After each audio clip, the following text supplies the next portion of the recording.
Bonjour, nous sommes le 17 juillet, il est un peu plus de 13 heures, vous voyez Goliath prêt pour la promenade et moi je suis prêt pour shooter cette capsule que je vais faire assez courte. Lorsqu'elle sera diffusée en live chat, nous aurons à 19h30 le vendredi un enchaînement après une petite demi-heure à 20h avec le magnifique film de Raphaël Garcia sur le trek du Mont Blanc que je vous invite à regarder. Donc je vais faire court pour être certain que vous ayez le temps de vous installer, de faire la transition et de jouir de ce film de 1h30 qui est magnifique. Et je vous encourage à le regarder. Alors, il y a du soleil, le soleil est revenu. Vous voyez les restes des pluies abondantes, donc il y a encore de l'eau qui coule alors que ça fait 2 jours qu'il ne pleut plus.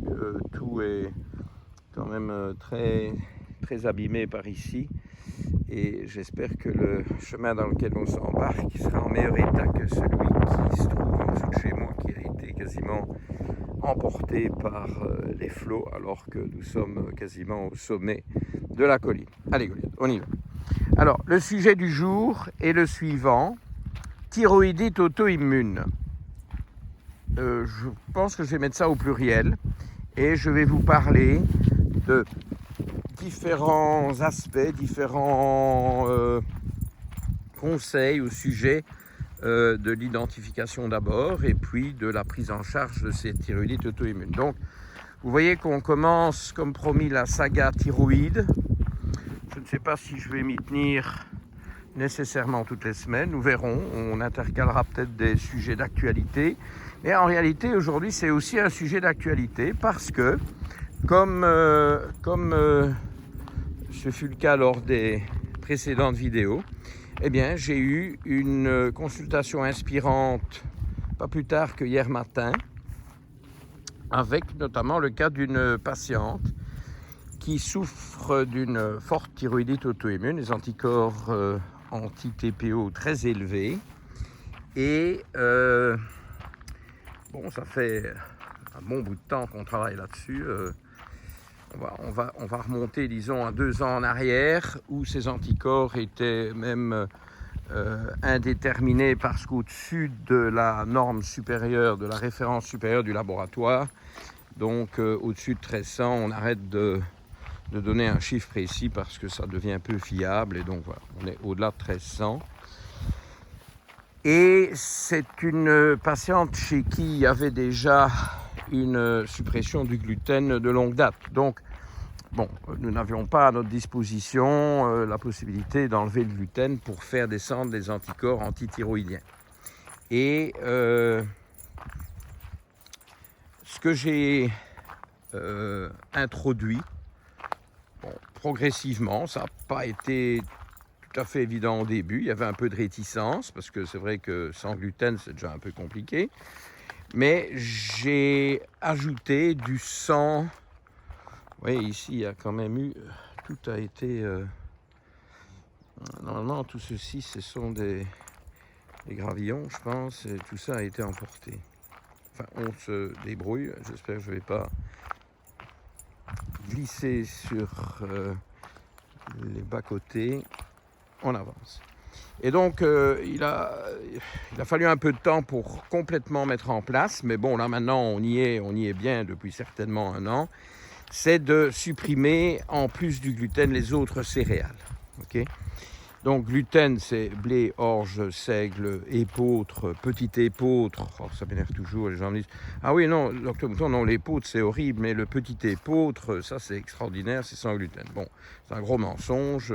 Il y a du gluten dans l'épeautre, qu'il soit petit, grand, moyen, gigantesque ou infinitésimal. Okay, donc, tournons la page. Il y a aussi du gluten dans le kamut. Il y en a moins, hein, mais bon, quand il s'agit d'enlever le gluten, ça ne convient pas. Et donc, alors il y a du gluten dans l'avoine, mais c'est vrai que dans l'avoine, il n'y a pas de gliadine, donc ce sont des gluténines. Bon, le problème, c'est qu'on ne sait pas garantir que le patient ne réagit pas aux gluténines. C'est vrai que c'est moins toxique sur la perméabilité intestinale que la gliadine, qui augmente cette perméabilité intestinale. Donc l'avoine, c'est au cas par cas. Bon, moi, au départ, quand il faut vraiment garantir du sans gluten et qu'on ne sait pas trop où on risque d'aller avec l'avoine, j'enlève l'avoine aussi. Maintenant, si on veut être un peu plus souple, on peut doser des IgG avoine. Et si elles sont très basses, si elles sont parfaites, alors vous voyez toute l'eau qui coule. Hein. C'est quand même incroyable parce que ceci, c'est un chemin, c'est pas un ruisseau. Hein. Donc d'où vient cette eau? Eh bien, vous voyez, des terrains un peu. On est au-dessus d'une colline, hein, donc ça vient des terrains imprégnés d'eau. Et voilà, il y a 2 jours qu'il y a un petit ruisseau qui coule ici, qui évacue ces quantités gigantesques d'eau qui sont tombées sur la région. On parle de 150 litres par mètre carré, en 2 jours, quand même pas mal. Et donc cette avoine, méfions-nous, on peut faire des IgG pour en savoir plus. Et si ces IgG sont élevés, c'est niet. Mais pour revenir au cas de ma patiente, donc on a aussi enlevé depuis un bon bout de temps maintenant, de manière tout à fait fiable, les autres céréales. Et donc ça, c'est riz, maïs, hein, surtout c'est les 2 plus courantes. Et puis je n'ai pas autorisé le millet ou le teff ou le sorgho, etc. J'ai par contre autorisé le quinoa et le sarrasin et l'amarante, qui ne sont pas des céréales, qui sont des pseudo-céréales, hein, qui sont en fait des graines de plantes appartenant aux familles de l'épinard ou de la rhubarbe. Donc ce ne sont pas du tout des céréales, ce sont des graines. Ok. Et voilà, on avait déjà une bonne impression. Il y a 1 an, on avait déjà une belle diminution. Donc on avait retrouvé, peut-être c'est 1 an et demi, ça, on avait retrouvé des anticorps dans les 1100, donc en dessous des 1300. On ne sait pas d'où on vient, puisque c'était plus de 1300, anti-TPO, hein, je vous parle. Et puis on a eu un 700 il y a 1 année environ. On fait tous les 6 mois. Hein. Et ici, voilà, on a obtenu un beau progrès, une belle satisfaction. On a partagé un résultat encourageant. Bon, il faudra voir hein, si tout ça se confirme. Goliath, où est-ce qu'on va? Bien, on va aller voir là à droite ce qui s'y passe. Bon, j'espère qu'on ne va pas tomber sur des trucs trop inondés. Et ici, tout a été ravagé et l'eau s'écoule par là. Alors regardez le cadre ici que je vous donne encore. Hein. Vous voyez, ces épicéas qui souffrent hein, des sécheresses. Bon, c'est pas tellement d'actualité, mais il y a beaucoup d'épicéas ici qui sont morts, détruits par le scolite. Je vous en ai déjà parlé une autre fois. Et donc, on a un très beau résultat avec des anticorps anti-TPO dans les 400. Alors ça commence à sentir bon, parce qu'à cette vitesse-là, est-ce qu'on ne va pas finir par mettre fin à cette thyroïdite auto-immune? C'est possible, on n'en est pas encore là, il y a parfois des fluctuations, et ça peut remonter. Oulala, Goliath. La flotte ici, regardez, vous voyez les rigoles que ça a creusées ici, je suis certain que c'est nouveau ça, hein. Ici ça a tout été emporté pour évacuer les torrents d'eau. Il n'y a pas de ruisseau là, vous voyez, ici c'est un néo-ruisseau, mais qui va évidemment s'éteindre puisque l'écoulement via le chemin à un moment donné va s'arrêter. Bon bref, je reviens à mon sujet parce que sinon à ce train-là, on ne va pas couvrir. Regardez, on va pouvoir s'en remettre jusqu'aux genoux. Ah, bon. Donc cette technique d'enlever non seulement le gluten mais aussi les céréales, moi je vois que ça donne des résultats. Bon, il y a beaucoup de patients chez qui le fait d'enlever ici on va faire de l'érythreuillage goliathisque. Heureusement, bon, avec son harnais, ça ne pose pas de problème. On le fait souvent pour les orties. Et il a fallu C'est parcours d'obstacles aujourd'hui. Hein. J'ai bien fait de faire ma caméra vers l'avant parce que je ne savais pas qu'il y aurait tout ça. Je sais ce qu'on va trouver là en bas. Donc cette façon de travailler est intéressante. On enlève le gluten chez tous ces patients qui souffrent de thyroïdite auto-immune. Une très grande majorité s'améliore. On voit les anticorps anti-thyroïdiens qui diminuent. Alors je vous rappelle, il y a 3 types d'anticorps qu'il faut surveiller. Les anti-TPO que je viens de nommer, donc c'est anti-thyroperoxydase, TPO est l'acronyme. Et puis les anti-thyroglobulines, qui est une protéine de structure thyroïdienne, une espèce de trame sur laquelle les hormones thyroïdiennes se fabriquent. La thyroglobuline qui est très riche en tyrosine, puisqu'il y a 2 atomes de tyrosine dans les hormones thyroïdiennes, que ce soit T4 ou T3. Dans la T4, c'est 2 tyrosines et 4 atomes d'iode. Dans la T3, c'est 2 tyrosines et 3 atomes d'iode. Et il y a un 3e type d'anticorps que je crois il faut quand même aussi aller tester, c'est les anticorps anti-récepteurs à la TSH, qu'on voit parfois dans les résultats mentionnés en tant que TRAB, T majuscule, R majuscule, et puis AB comme dans antibody en anglais, A majuscule, B minuscule, TRAB. Voilà, donc ça c'est tous des anticorps qui peuvent se rencontrer dans les thyroïdites auto-immunes. Moi personnellement, je vois plus de TRAB dans des phénomènes anciens, de longue date. Beau petit ruisseau là en bas, mais qui est vachement gonflé. Et il y a une 4e classe d'anticorps qui sont les TSI, Thyroid Stimulating Immunoglobulins, mais qui n'a de justification sur le plan diagnostique que dans les hyperthyroïdies, pas dans les hypothyroïdies. Bon, c'est vrai, quand je vous dis thyroïdite auto-immune, ça peut aussi bien être dans l'hyper que dans l'hypo, mais comme je vous ai souvent répété, bon, l'hyper, vous savez, c'est quand même assez délicat. Bon, il faut plutôt travailler ça avec les spécialistes, avec les endocrinologues, en tout cas certainement en collaboration. Maintenant, rien n'empêche un médecin fonctionnel de donner des conseils alimentaires et d'avoir quand même les consultations chez l'endocrinologue. Mais quand je parle de thyroïdite auto-immune, je parle plutôt de maladie d'Hashimoto que de maladie de Basedow ou de Graves. Basedow, je crois qu'on dit chez nous, Graves c'est plutôt dans le monde anglo-saxon. Et donc on parle d'Hashimoto, on parle d'hypothyroïdie plutôt que d'hyper. J'espère que vous entendez le beau bruit de l'eau qui est relaxant et reposant. Et alors nous, on ne va pas aller se mettre dans l'inondation, on va monter le chemin qui est là, qui est très joli. Je pense que je le connais. Je suis déjà venu, mais par l'autre côté. Et alors, vous voyez, il y a encore un autre phénomène qui est un arbre abattu ici. Ça, c'est nouveau. C'est pas là la fois dernière. On ne sait pas trop ce qu'on va trouver ici aujourd'hui. Après, oui, non, ça c'est tout à fait nouveau. Alors, regardez le truc.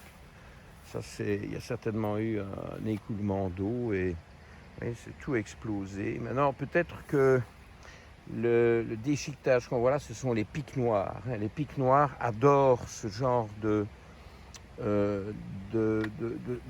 troncs en train de pourrir parce que c'est friable et ils viennent picorer là-dedans, tout casser, tout émietter parce que là-dedans il y a des insectes dont ils sont friands. Oui.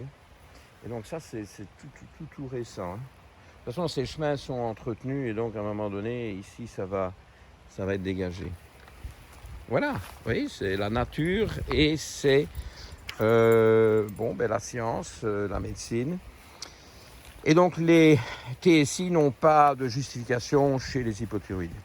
Mais vous testez les 3 autres types d'anticorps. Alors, petit conseil ici, il y a beaucoup de gens qui ont des anticorps antithyroïdiens sans le savoir.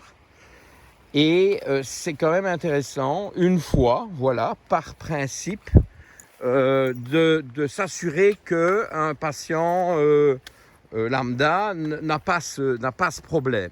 Parce que ce que je suis en train de vous expliquer, et donc a priori enlever le gluten, devrait souvent, pas toujours, mais souvent, diminuer l'attaque auto-immune. Et donc, on va éviter d'entrer dans une baisse de la fonction thyroïdienne. Parce qu'évidemment, quand ce sont des phénomènes soit mineurs, soit débutants, eh bien, la fonction thyroïdienne reste préservée, mais jusqu'à quand? Voilà, ça c'est la question, jusqu'à quand? Donc, je vous incite, pour un patient que vous suivez en médecine fonctionnelle, peut-être pas certainement pas au premier rendez-vous, au premier bilan, certainement pas d'emblée, d'entrée de jeu, s'il n'y a pas de signes cliniques suggérant un problème thyroïdien, parce qu'il faut toujours partir de la clinique. On soigne des patients qui ont des plaintes, qui ont des symptômes, qui ont des signes cliniques, et pas des bilans. On ne crée pas des bilans pathologiques pour les soigner. On part quand même toujours dans la logique de la clinique. Ne me faites pas dire ce que je n'ai pas dit. Mais bon, c'est quand même fréquent. Et à un moment donné, c'est une trouvaille à faire pour faire de la prévention et éviter que le tissu thyroïdien se détériore au fil des ans sous l'assaut de ces anticorps antithyroïdiens. Et là, c'est une indication absolument indiscutable. Il y a des ronces. Allez, viens, Goliath, j'ouvre le chemin. Une indication formelle pour un régime sans gluten. Okay. Donc, je crois que c'est un peu sous-estimé, ces anticorps antithyroïdiens. C'est quand même un vrai problème pathologique. Personne ne devrait avoir d'anticorps antithyroïdiens, même des niveaux relativement faibles qu'on pourrait considérer comme négligeables parce que dans les normes, mais vous savez, la vraie norme pour les anticorps antithyroïdiens, c'est 0. Et on ne doit pas en voir. Okay. Alors, je suis en train de vous montrer un vrai océan de digital. C'est absolument superbe. Alors là, je ne peux pas vous rater ça. Regardez cette affaire-là. Oh là là, qu'est-ce que c'est joli. Et alors là, vous avez une espèce de chute d'eau là, qui est fortement amplifiée par le débit qui est 10 fois la normale, toujours aujourd'hui. Regardez-moi, c'est digital, c'est une plante médicinale extraordinaire. Ah bon, Goliath tout se pète parce qu'il fait chaud et il faut qu'on avance et c'est ce qu'on va faire. Allez, on y va. Bien. Donc ce conseil, cette recommandation de tester les anticorps pour justement identifier un éventuel problème auto-immun sous-jacent qui est méconnu et qu'il faut éviter de laisser se développer au fil des ans. Vous savez que les pathologies auto-immunes sont devenues extrêmement fréquentes, sont associées à un leaky gut qui est également très fréquent, pour tout un tas de raisons. Abus de gluten, certainement. Ça peut aussi être lié à une consommation d'alcool excessive. L'alcool augmente la perméabilité intestinale. Un abus de poivre, piment, etc. qui s'attaque aussi à la perméabilité intestinale. Donc, c'est les 3 catégories d'aliments qu'il faut soit éliminer, soit diminuer. Bon, l'alcool, on peut diminuer, on n'a pas besoin de l'éliminer. Le poivre, c'est difficile de l'éliminer. On le diminue. Et le gluten, on le supprime. Parce qu'un peu de gluten ne va pas vous donner une baisse des anticorps antithyroïdiens. Ce qui fait baisser les anticorps antithyroïdiens, c'est 0 gluten. Pas de j'ai pas touché pendant un mois, là je vais me faire quand même un petit pain au chocolat, j'ai vraiment envie et je le mérite après un mois d'abstinence. Niet, pas de gluten. Et alors on vérifie après 4 mois ou après 6 mois si vous voulez, on vérifie les anticorps antithyroïdiens et on voit les résultats qu'on a eus. Alors le vrai message, tout ce que je viens de vous dire est quand même relativement classique et je l'ai déjà dit, mais le vrai message d'aujourd'hui c'est de passer à quelque chose... Oh, ça je peux pas. Vous voyez cette magnifique labier là, c'est très très joli. La couleur des fleurs, celles-ci sont un peu fanées.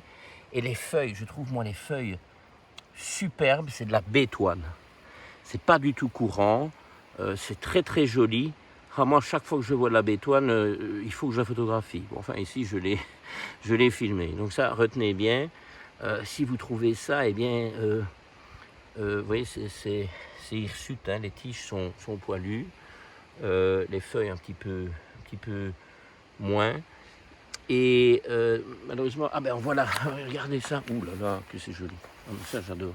Je sais pas, moi je suis bétoine dépendant. Hein, c'est une addiction que j'ai à la bétoine. Et alors ici, il y en a plein. Il y en avait déjà plus bas. Je me suis dit, je ne vais pas encore m'interrompre, mais là, ici, je peux plus. Là, non, ça c'est au-dessus de mes forces. Regardez ça. Oh là là, qu'est-ce que c'est mignon. Hein. C'est un peu humide, hein. Il faut un peu d'humidité pour cette plante-là, il faut de la clarté, un peu d'humidité. Bon, la nature du sol ici c'est acide, hein. C'est l'Ardenne luxembourgeoise. Voilà, vous avez votre dose de nature, vous avez votre dose de Goliath. Donc, on avance déjà dans la vidéo. Voilà, à un moment donné, ça va s'arrêter et vous n'aurez pas une faim particulière et donc il me reste quelques minutes pour insister sur le message du jour. Quand soit vous voulez vraiment une action de choc sur la thyroïdite auto-immune et alors vous le faites d'emblée, soit vous commencez par virer le gluten et attention à comment vous allez remplacer le gluten parce que surtout pas remplacer ça par des aliments poubelles. Hein, avec du sucre ajouté, une liste d'ingrédients longue de 23 lignes et tout un tas de trucs pas naturels là-dedans. Le problème du sans gluten aussi, c'est qu'en général, c'est bourré de céréales, c'est surtout des farines de riz et de maïs. Et ça, c'est probablement pas du tout une bonne idée. Et d'autant plus que je suis en train de vous dire que si vous voulez avoir un effet plus radical sur cette thyroïdite auto-immune et si vous voulez éventuellement, en cas de blocage, comme j'ai eu avec cette patiente, pousser le travail plus loin pour faire diminuer les anticorps antithyroïdiens qui ne diminuent pas simplement avec le retrait du gluten, vous retirez toutes les autres céréales. Voilà. Et je peux vous dire, ça donne des résultats. J'ai déjà eu toute une série de cas de thyroïdite auto-immune rebelle qui se sont amendés, qui se sont améliorés, voire qui ont guéri. Tout dépend toujours un peu d'où on part. Hein. Si on a un taux d'anticorps colossal au départ, je ne sais pas si on peut espérer en des miracles, mais bon, parfois c'est spectaculaire, hein, les diminutions qu'on a, mais surtout avec des thyroïdites auto-immunes modérées. Je vous garantis que j'ai eu pas mal de succès totaux, une guérison, disparition des anticorps, mais en enlevant non seulement le gluten, mais aussi les autres céréales. C'est pas très étonnant, hein, parce que quand je veux faire remonter le bon cholestérol, donc le HDL, souvent je demande d'enlever les céréales, évidemment le gluten avec. Le gluten avec, c'est pas français ça, hein, c'est belge. Bon, je demande d'enlever le gluten et encore au-delà de ça, toutes les céréales. Et ça aide à la remontée du cholestérol HDL. C'est quelque chose qui est tout à fait publié. Donc ça, c'est pas mon invention, ni mon expérience, c'est publié. Et je le confirme, ça marche. dans une certaine mesure, c'est pas miraculeux, mais ça aide.